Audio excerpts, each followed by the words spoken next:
오늘 말씀을 가지고 하나님을 기쁘게 받으시도록 드려라 하는 이 제목으로 말씀을 나누려고 합니다. 특별히 이 제목은 오늘 본문에 가장 많이 사용된 단어입니다. 여러 차례 하나님이 기쁘시게 받으시도록 드려라 이렇게 강조를 하고 있는 말씀이 본문의 말씀이에요. 사실 하나님이 기쁘게 받으시도록 우리는 드려야 된다. 이건 당연한 이야기고 그건 당위성이 있습니다. 반드시 그래야 되고 그렇잖아요. 우리가 예배를 드리든 또는 이스라엘 백성들이 제사를 드리든 하나님이 기쁘시게 드려야 하는 것이 분명합니다. 여기에는 이견이 없을 겁니다. 문제는 어떻게 드리는 것이 하나님을 기쁘시게 드리는 것인가 하는 것에 문제가 있을 뿐이잖아요. 오늘 본문에 이 문제를 해결하기 위해서 다른 것부터 시작해서 하려고 하는데, 본문에 보니까 하나님께 예배 드린 자에 대한 이야기가 나옵니다. 근데 사람이 나오고 누가 예배를 드리거든 이렇게 이야기하냐면, 제물을 드리려거든 나오냐면 이스라엘 사람들, 그러니까 하나님의 백성이라고 하는 이스라엘 사람들, 그리고 이스라엘 백성 중에 거류하고 있는 사람들, 이스라엘 사람은 아니지만 다른 이방인이지만 이스라엘 백성과 함께 살아가는 이제 이스라엘 백성 안에 살겠다라고 한 사람들 보고 이야기하는 겁니다. 그들이 예물을 드리려거든 하나님을 기쁘시게 받을 수 있도록 드려야 한다 이렇게 말한 거예요. 그리고 이건 사람이고 드리는 예물에 따라서도 기쁘게 드려라 이렇게 나옵니다. 기쁘게 받으시도록 드려라. 그게 뭐냐면 감사 예물을 드리려고 하는 사람은 하나님을 기쁘게 드려라, 받으시게 드려라. 그리고 서원하거나 스스로 드리고 싶어서 드린 사람도 그렇게 하라 이렇게 나온 거예요. 그러니까 어떤 이가 되냐면, 외국인은 못 드리니까 이스라엘 사람들 그리고 이스라엘 백성 중에 거류하고 있는 사람, 그들이 드리려거든, 또는 예배의 종류라고 해서 감사제로 드리든 서원제로 드리든 자원에서 드리든 이런 것으로 드리는 사람 모두가 하나님이 기쁘게 받으시도록 드려야 한다 이 말입니다. 이제 남은 것은 그러면 어떤 것을 하나님이 기쁘시게 받느냐라고 봤더니, 오늘 본문 19절 또는 22절 보니까 21절 보니까 흠이 없는 것 이렇게 나와요. 흠이 없는 것, 깨끗한 것, 또는 흠이 없는 수컷 뭐 이렇게 나오고죠. 완전한 것. 그러니까 흠이 있으면 안 된다는 겁니다. 그럼 흠 있는 게 뭐냐 했더니, 병든 것이든 아니면 섭진이 있는 것이든 저는 것이든 이런 것을 보고 하나님이 받으시는 것이 아닌 속된 것이다 라고 이야기를 했습니다. 자, 그러면 우리가 여기에서 좀 더 성경에 가지고 있는 생각을 봐야 되는데, 성경에서 하나님이 기쁘시게 받는다는 것이 우리의 그동안 믿어온 것과 오늘 본문에 말하는 것이 사실 일치하는가라고 하는 부분에 한번 생각을 해봐야 돼요. 무슨 이야기냐면, 우리는 지금 이스라엘 백성들처럼 이런 예배를 드리지는 않습니다. 그렇잖아요. 번제물 또는 속죄제물, 화목제물, 감사제물을 해서 짐승을 바쳐서 드린 경우는 없습니다. 여러분들이 혹시 우리가 요즘은 헌금으로 다 드리지만, 돈으로 드리지만 어떤 소득물로 드려본 적이 있는지는 잘 모르겠어요. 저의 경험은 교회 학교 다닐 때 농사를 짓고 난 이후 추수감사절이 있을 때 어머니께서 저희 형제들에게 형에게는 배추 한 단을 주고 나에게는 파 한 단을 주고 뭐 이렇게 손에 들려줬어요. 그런 교회 가서 드리라는 거예요.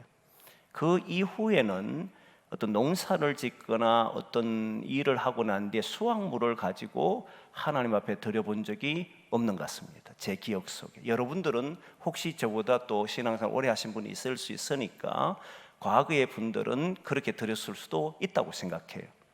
그러나 현대에는 이렇게 드리는 사람이 아무도 없습니다. 짐승을 갑자기 가져온다거나, 그죠? 수확물을 가져온다거나 이렇게 하는 경우는 없어요. 그러면 흠이 있는다는 것을 뭐로 이야기할 것이냐? 현대에는 무엇으로 이야기할 것이냐 했을 때 어떤 이들이 정성을 다해서 준비한다 해서 새 돈을 드리면 흠이 없는 것일까? 그렇죠? 새 돈, 금방 찍어낸 돈, 다리미질 하지 않은 것 말이에요. 우리는 보통 보면 하나님 앞에 예물을 드리기 위해서 다리미도 이렇게 다려서, 돈도 이렇게 다려서 오신 분 있잖아요. 저는 그 정성을 대단히 높게 생각합니다. 그것도 정성이 없으면 못해요. 그런데 흠이 없어야 되니까, 그래도 그거는 사람들 손에 왔다 갔다 했는 거잖아요. 어쨌든 그래서 아예 처음부터 깨끗하게 찍어낸 돈을 드리면 그건 흠이 없는 것일까? 아니면 우리가 이걸 다르게 해석해서 나쁜 짓을 해서 번 돈이 아니라 정직하게 해서 성실하게 해서 벌어들인 돈을 드리는 것을 하나님 앞에 흠이 없는 것일까? 그것 또한 매우 바람직한 신앙생활이잖아요. 어떤 일을 하더라도 깨끗하고 정직하게 해서 수확한 것을 가지고 하나님 앞에 드린다. 그건 매우 아름다운 신앙 행위잖아요. 그러나 이것이 구별되거나 흠이 없거나 완전한 예물일까? 이런 생각은 하게 돼. 그 정성은 정말 귀한 것이지만 흠이 있는 것인지 없는 것인지 어떻게 구별할 것인가 했을 때는 사실 어려운 부분이지 않습니까? 그럼 우리 시대에 구약에 나오는, 레위기에 나오는 이런 흠이 없는 짐승을 드려야 된다, 이 말이 앞뒤가 안 맞을 수가 있다면, 현재는 우리하고는 안 맞을 수가 있어요. 앞뒤가 맞는 게 참 안 맞을 수가 있어요. 그렇다면 오늘날에 우리가 하나님 앞에 흠이 없이 드리고, 그리고 하나님이 기쁘시게 받으실 수 있는 예배를 드린다는 것은 어떤 의미로 받아들여야 되는가 하는 문제가 남게 되는 거잖아요. 근데 실제 성경을 보면 하나님이 기뻐하시는 것은 무엇이냐 했을 때 믿음이라고 이야기하고 있습니다. 신약에는 하나님이 기뻐하시는 것이 무엇인가 했을 때 믿음이 없이는 하나님을 기쁘시게 할 수 없다, 이렇게 말씀했단 말이에요. 그러나 오늘 본문에 보면 하나님을 기쁘시게 하기 위해서 너희들이 믿음으로 준비해야 돼라고 말씀했다면 이게 너무 감사할 뻔했는데, 그런 말씀이 아니고 흠이 없는 것을 드려야 해, 이렇게 말을 했단 말이에요. 그러면 어떤 충돌이 일어나냐면, 지금 재물이냐 또는 행위 이런 것이냐 아니면은 믿음이냐, 재물이 깨끗해야만 하나님이 기쁘시게 받는 것인가, 아니면 믿음으로 드리는 것을 하나님이 기쁘시게 받는 것인가, 이 문제를 정리를 해야 한다는 거예요. 어떤 것이 오늘날 하나님을 기쁘시게 했을 때 믿음으로 드리는 것입니다 라고 말하는 사람이 된다면 오늘 본문에서 믿음을 찾아내야 합니다. 근데 오늘 본문에 믿음이 나오질 않는다면 믿음으로 드린다는 것이 아니라 재물을 잘 준비해야 된다는 것으로 말할 수밖에 없습니다. 그래서 우리가 드릴 때마다 우리가 준비해오는 어떤 예물들을 정말 그 예물이 흠이 없는 방법을 찾아야 되는 것인데, 그러나 성경의 전반의 이야기는, 전반에 흐르는 내용은 믿음이 분명해. 믿음으로 한 것만이 하나님을 기쁘시게 하는 것이라고 하는 것을 저는 믿거든. 그럼 실제로 믿음이 하나님을 기쁘시게 하는 것이 재물에까지 해당되는 것인가? 우리의 삶에만 해당되는 것이 아닌가라고 하는 문제가 생길 수 있는데, 한번 찾아보겠습니다. 히브리서 11장 6절 말씀, 이 히브리서 11장은 믿음장입니다. 믿음장인데 어떤 말씀이 기록되는지를 봅니다. 같이 봅니다. 시작. 믿음이 없이는 하나님을 기쁘시게 하지 못하나니 하나님께 나아가는 자는 반드시 그가 계신 것과 또한 그가 자기를 찾는 자들에게 상 주신임을 믿어야 할지니라. 여기 보면 믿음이 없이는 하나님을 기쁘시게 할 수 없다라고 분명히 이야기했지 않습니까? 그럼 이 믿음이 없이라고 하는 이 단어가 삶과 연관되어 있고 재물과 연관되어 있지 않는다면 오늘 본문은 이해가 됩니다. 그런데 재물과 연관돼 있거나 예배와 연관돼 있다라고 하면 예배도 마찬가지로 재물도 마찬가지로 믿음으로 드려야 한다고 말을 해야 합니다. 그럼 믿음으로 드려야 한다는 것이 맞아버리면 오늘 본문에는 재물을 흠없이 드리라고 했기 때문에 이 문제를 믿음과 연결시켜서 해결해내야만 된다는 사실이에요. 이게 어려운 문제라. 한번 보겠습니다. 재물과 관련되어 있는 죄를 보는데 히브리서 11장 4절 말씀 보겠습니다. 4절 말씀 시작. 믿음으로 아벨은 가인보다 더 나은 제사를 하나님께 드림으로 의로운 자라 하시는 증거를 얻었으니 이는 하나님이 그 예물에 대하여 정언하심이라. 그가 죽었으나 그 믿음으로서 지금도 말하느니라. 여기 보면 분명히 제사, 예배 나왔잖아요. 가인과 아벨의 예배를 이야기할 때 아벨은 믿음으로 더 나은 제사를 드렸다고 분명히 이야기했습니다. 그러면 제사도 하나님은 믿음으로 드리는 것을 이야기하고 있다는 걸 알 수 있습니다. 구약에서는 아벨과 가인이 제사 지낼 때에 예배 드릴 때 그때 하나님이 아벨이 믿음으로 드렸다는 표현은 없습니다. 구약의 이야기가 없어요. 하지만 신약에 와서 이 히브리서를 기록한 저자가 믿음의 사람들이 어떻게 살았는지를 이야기할 때 아벨과 가인의 이야기를 했고 아벨과 가인의 주 테마가 무엇이었냐면 제사였던 거예요. 그 제사를 지낼 때 예배를 드릴 때 아벨은 가인보다 믿음으로 더 드렸다 이렇게 나온 거잖아요. 자, 그럼 일반 삶과는 연결되느냐 보겠는데 5절 말씀을 보겠습니다. 5절 말씀 같이 볼까요? 시작. 믿음으로 에녹은 죽음을 보지 않고 옮겨졌으니 하나님이 그를 옮기심으로 다시 보이지 아니하였느니라. 그는 옮겨지기 전에 하나님을 기쁘시게 하는 자라는 증거를 받았느니라. 여기 보면 에녹은 삶을 사는데 하나님을 기쁘시게 하는 자다는 소리를 들었다는 이야기잖아요. 이건 예배와 관련이 없는 겁니다. 그의 삶으로 하나님 앞에 기쁨이 된 자다. 무엇으로 기쁘겠냐면 믿음으로 이렇게 말을 했어요.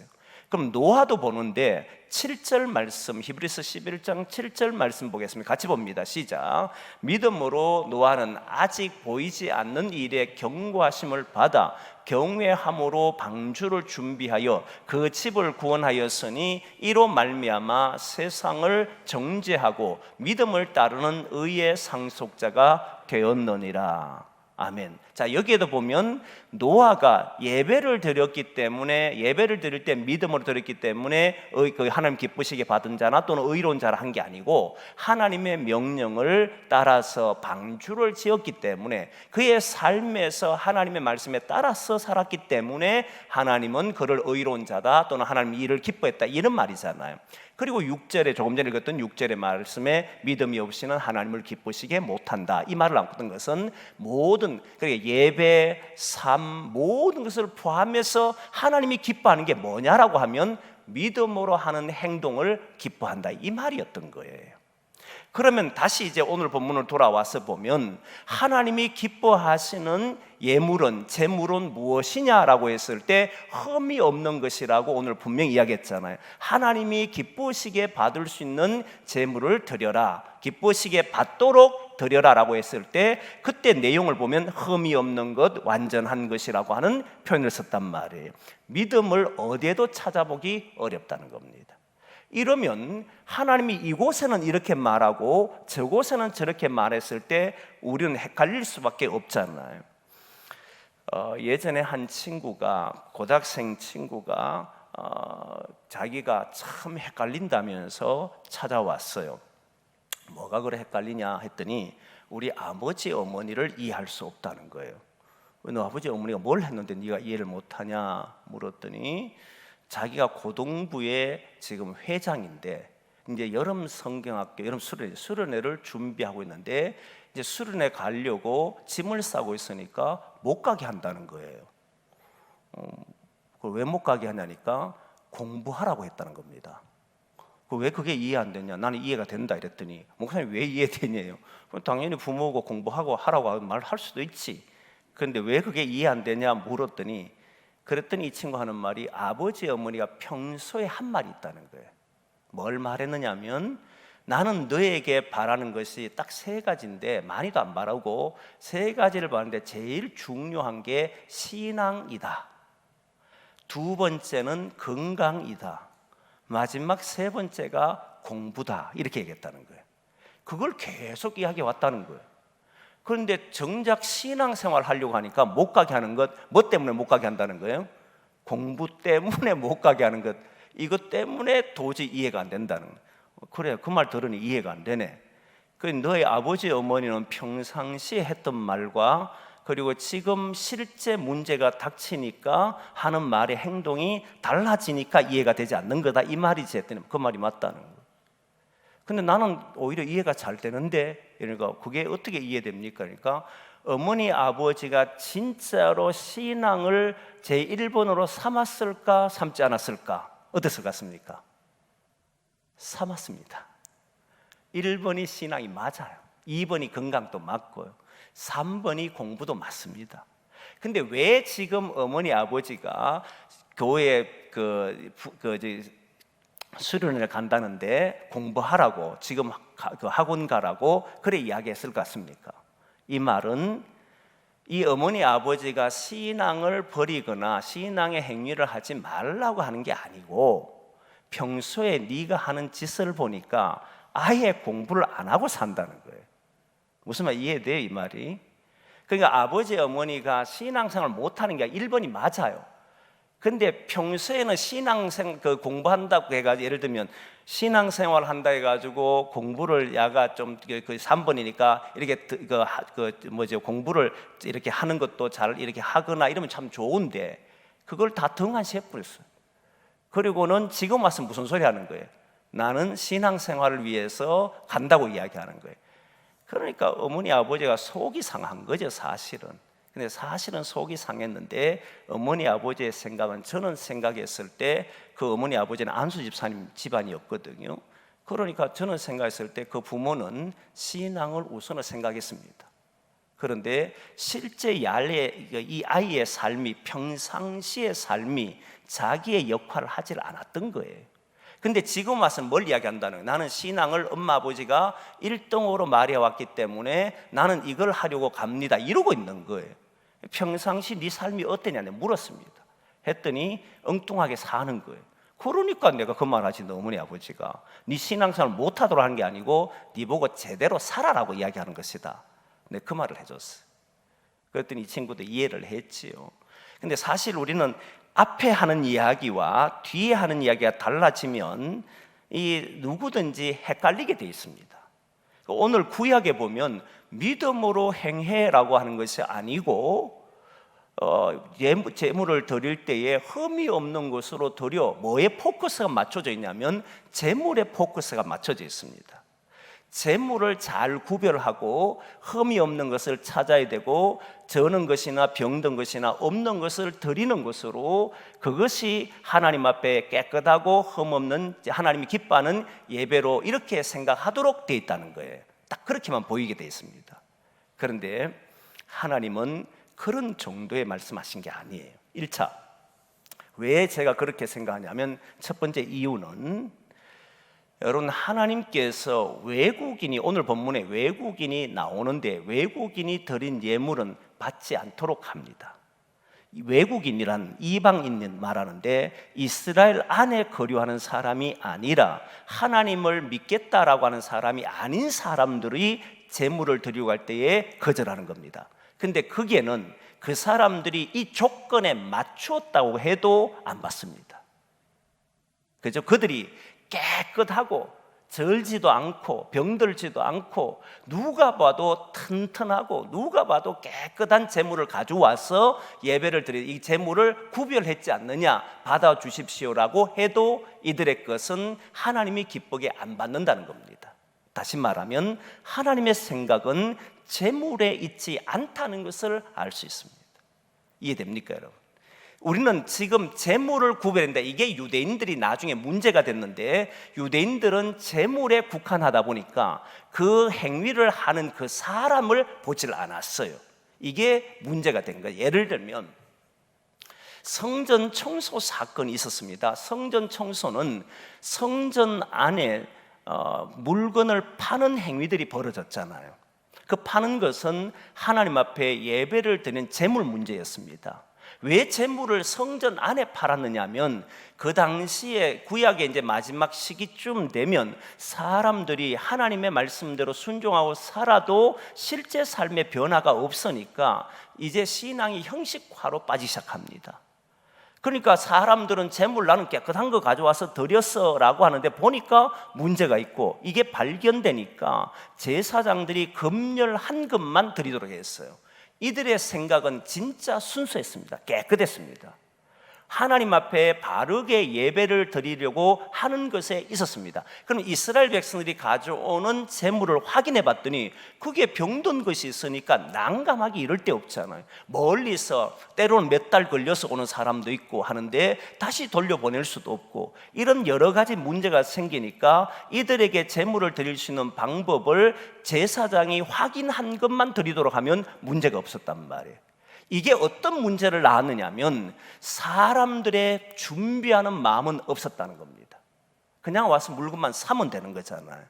그들이 하나님 앞에 어떤 예물을 드릴까 스스로 결단하고 스스로 행동하는 것은 일체 일어나질 않습니다. 오직 제사장의 행위로만 모든 게 결정나버립니다. 처음에는 순수한 의도였지만 사람들도 믿었잖아요. 제사장들이 그렇게 준비해 줄 것이라고 믿었지만 세월이 지나니까 이게 제사장들도 타락하기 시작하고 사람들도 그냥 와서 습관적으로 행동하기 시작합니다. 그런 예배가 돼버렸다는 거예요. 습관은 무서운 겁니다. 습관은요, 좋은 것도 있고 나쁜, 물론 좋은 습관, 나쁜 습관 이런 말을 차원하는 게 아니에요. 습관이라고 하는 용어가 단어의 뜻이 두 가지로, 크게 두 가지로 쓰이는데, 하나는 둘 다 되풀이 또는 반복되는 행위를 통해서 일정한 행동의 양식을 말하는 겁니다. 정해진 양식을 말해요. 그런데 이 습관이 어떤 행위가 반복됨으로, 신앙이든 뭐든 삶이든 습관이라 행동이 반복됨으로써 자연스럽게 자기의 형태가 되는 것을 보고 1차 습관이라고 말합니다. 그러니까 어떤 행위를 반복하는데 시간이 주어지니까 시간이 흘러가면서 자기도 모르는 사이에 그게 자기의 몸에 배어서 행동하는 것을 습관이라 그래요. 이거는 자신이 이제는 그 행동을 한 이유도 없고 그냥 하게 되는 거예요. 그냥 하는 것을 보고 습관적 행동이라 그럽니다. 그런데 또 다른 하나의 습관은 무엇이냐면 어떤 사람이 훈련을 하는 거예요. 자기를 훈련해서 그 훈련한 몸을 만들고 그 삶을 살기 위해 가지고 되풀이가 반복해서 어느 순간 되면 그 행위가 머릿속에 떠오르지 않고 실제 삶으로 이어져 나오는 것을 습관을 기른다, 이런 표현을 하는 거예요. 요거는 자신의 행위를 전문적인 과정을 걷는 사람들은 모두 이 과정을 거칩니다. 자신의 삶을 전문적인 영역으로 들어가기 위해서는 같은 것을 반복함으로써 자기의 삶에서 머리에 떠오르는 것이 아니라 눈으로 딱 보는 순간에 머리에 떠오르는 몸이 자연스럽게 반응하는 것을 말하는 겁니다. 이것은 의도된 행위로서 반복한 훈련이다, 이렇게 말을 해요. 그러면 여러분, 여기서 말하는 지금 제사를 드릴 때에, 제물을 드릴 때 이게 습관적인 행위가 된다는 것은 반복하는데 그 반복이 지나면서 내가 훈련을 하기 위해서 드리는 것이 아니고 그냥 드려라고 하니까 제물을 구별하고 그리고 흠없는 것을 드리려고 제물에 대한 목적을 두면 나는 제물을 제대로 드렸지 않느냐, 나는 뭐 문제 있는 걸 드리지 않았는데 나는 신앙생활에 뭐가 문제 있느냐, 이렇게 돼버린다는 거예요. 이걸 보고 습관화된 신앙이다, 이렇게 말합니다. 이게 무섭다는 거예요. 제사장들이 구별해 놓은 것도 무서운 점이, 제사장들이 습관적으로 할 수도 있게 그들은 하나님 앞에 예배를 드리기 위해서 잘 준비할 수 있지만 백성들은 뭐 하게 만들어 버립니까? 자신이 하나님 앞에 어떤 예배를 드릴지 생각이 없이 그냥 돈만 들고 와서 물건만 바꿔버리는, 스스로 자기의 결정과 훈련이 없는 그런 식의 예배가 돼버리고 그런 식의 섬김이 돼버리고 그런 식의 모든 행동이 돼버린 것을 보고 신앙이 하나님을 기쁘게 하지 못하는 신앙이 된다, 이렇게 말을 하는 거예요.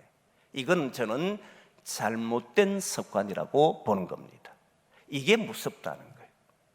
그래서 오늘 본문을 가지고 재물만 보는 사람들은 이렇게 말해요. 옷차림을 잘 입고 오면 맞아요. 그렇게 하는 게 좋잖아요. 당연히 그래야 되지요.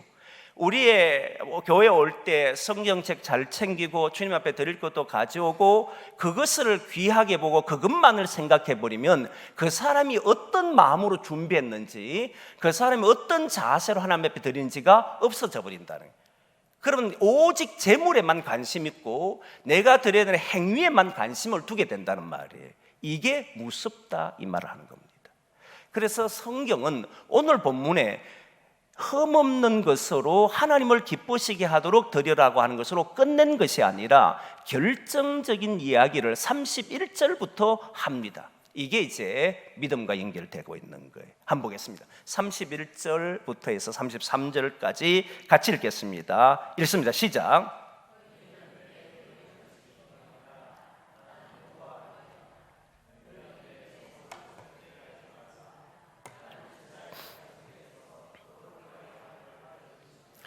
나는 너희를 거룩하게 하는 여호와요 너희의 하나님이 되려고 너희를 애굽 땅에서 인도하여 낸 자니 나는 여호와이니라. 아멘. 자, 여기에 보면 하나님은 거룩하다 그리고 이스라엘 백성들을 거룩하게 함을 받게 하겠다는 말씀이 있습니다. 그 모든 것은 네가 드린 제물을 이야기하지 않습니다. 내 말에 내 율법에 따라서 드려라는 거예요. 그러니까 제물을 구별하는 이유도 이방 사람들은 이렇게 거룩한 것을 드려야 돼요. 흠없는 것을 드려야 되지 신이 받을도록 드려야 되지 이렇게 하잖아요. 그런데 이스라엘 백성들은 어떻게 드린다는 거예요? 이게 하나님의 말씀이기 때문에 그 말씀에 따라서 드린다는 겁니다. 이게 다르다는 거예요. 하나님께서 원하시는 방법이니까 하나님의 말씀대로 행위를 가리는 것이 뭐라는 겁니까? 하나님이 기쁘시게 받는 것이라는 거예요.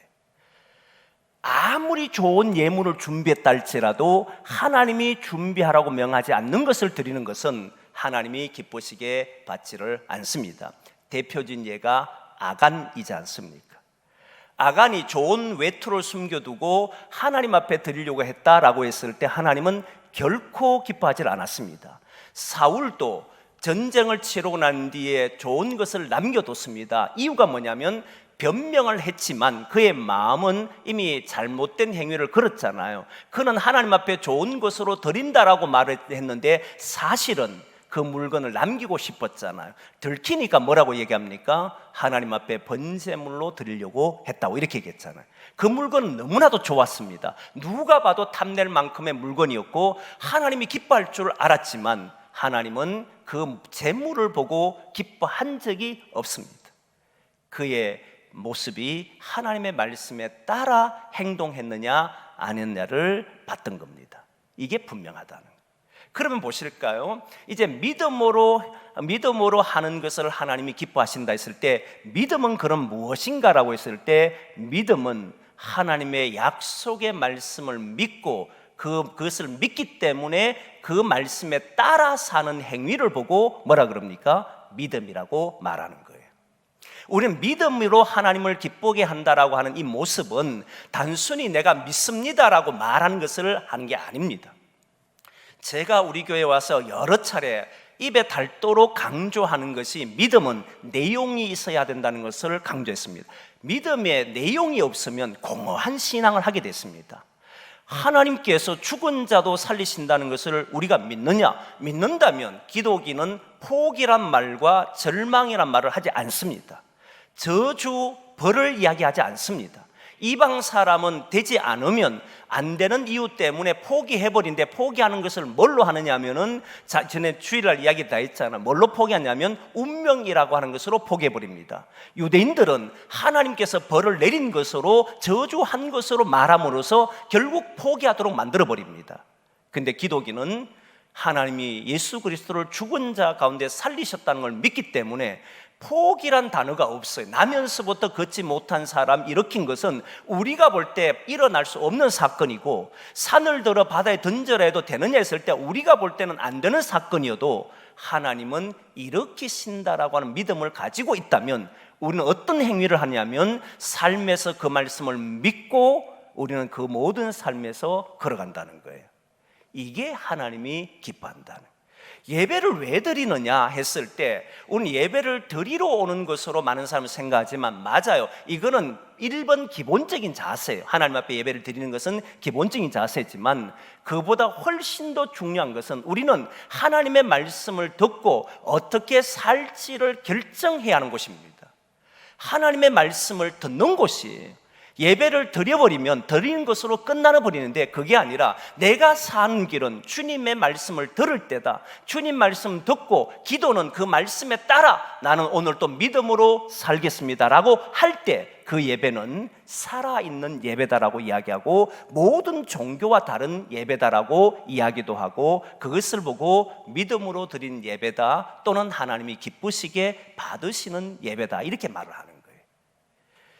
11조의 예물을 드리든 감사예물을 드리든 제가 항상 강조하는 것이 11조도 무엇이냐면 믿음으로 드리는 것이지 무엇인가를 더 받기 위해 드린 것은 아니다 이야기를 자주 하잖아요. 기도할 때 보면 믿음으로 드린다는 말은 이 모든 역사가 하나님의 것이라고 믿기 때문에 예물을 주님 앞에 드린다 이거예요. 이 믿음으로 드린 예물을 하나님 기뻐하는 수천만 원 수억을 드렸다고 기뻐하는 게 아니란 말이에요. 새 돈을 가져와서 드렸다는 기뻐하는 게 아니라는 거예요.